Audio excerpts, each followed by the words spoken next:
Le Règlement général européen de protection des données, appelé RGPD, incombe aux établissements scolaires un certain nombre de règles. Quelles sont-elles ?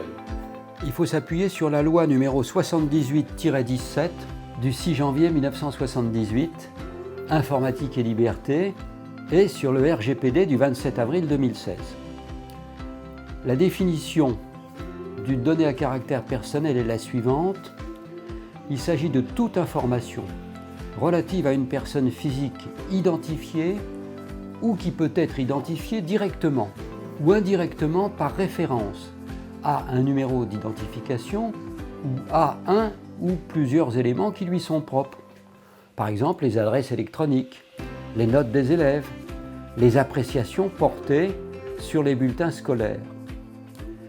Les obligations découlant de la loi Informatique et Liberté sont de 4 ordres. Des formalités préalables qui sont à accomplir, le respect des droits des personnes concernées,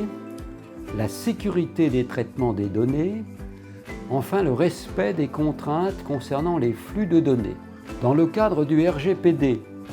les responsables du traitement des données à caractère personnel sont, pour les écoles publiques, non pas les directeurs d'école, parce qu'ils n'ont pas la capacité juridique de représenter l'école, mais les DAZEN, les IA DAZEN, agissant sur délégation des recteurs d'académie, et pour les lycées et collèges, les chefs d'établissement. Les responsables des traitements mis en œuvre dans les écoles, collèges et lycées doivent désigner un délégué à la protection des données. À titre d'exemple, la mise en ligne de photos, de vidéos, d'enregistrements audio d'une sortie, d'un voyage scolaire sur le site internet ou intranet de l'établissement scolaire constitue un traitement de données à caractère personnel soumis aux dispositions de la loi Informatique et Liberté et du RGPD et nécessite d'obtenir l'autorisation préalable des représentants légaux de l'élève mineur ou de l'élève lui-même s'il est majeur, en application de l'article 9 du Code civil,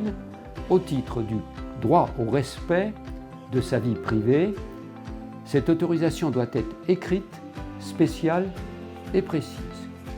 Il sera donné la préférence à un site intranet ou disposant d'un accès restreint plutôt qu'à un site internet dans un souci de protection des élèves.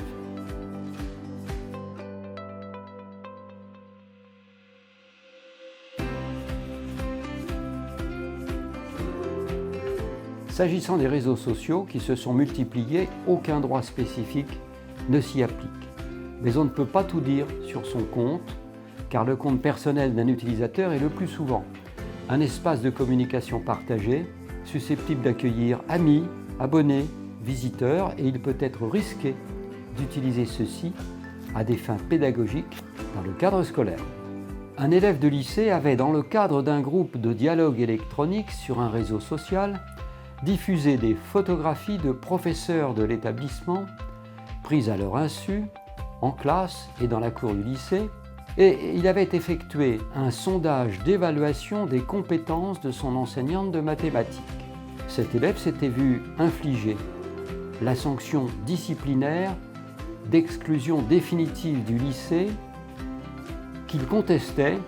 devant la juridiction administrative, reprochant à l'administration d'avoir méconnu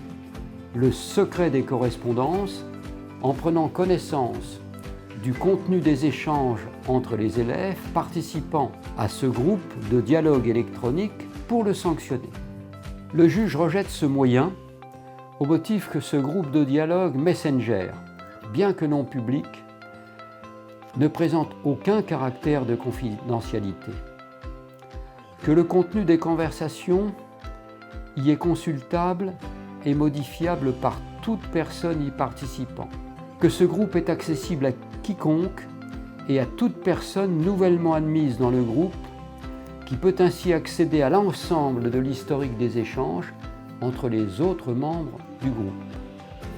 Le juge a ensuite écarté le second moyen soulevé par cet élève, tiré de la disproportion de la sanction d'exclusion définitive, après avoir rappelé les dispositions du règlement intérieur du lycée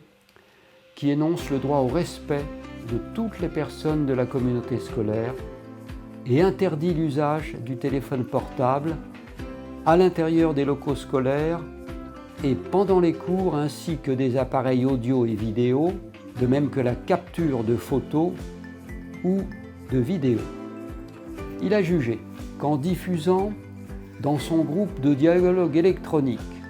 2 photos de sa professeure de mathématiques prises à son insu en classe et en créant un sondage d'évaluation la concernant, l'élève l'avait mise en cause dans sa personne et exposée à des commentaires, appréciations, manipulations électroniques dépréciatives et avait en outre porté atteinte à son autorité d'enseignante, à l'institution qu'incarne un professeur et à la considération due par les élèves à leur enseignant. Enfin, selon le tribunal, les agissements de cet élève avaient porté atteinte à l'atmosphère au sein de la classe et porté préjudice au bon fonctionnement du service public de l'éducation. Cette jurisprudence nous est fournie par un jugement du tribunal administratif de Châlons en Champagne du 25 septembre 2018.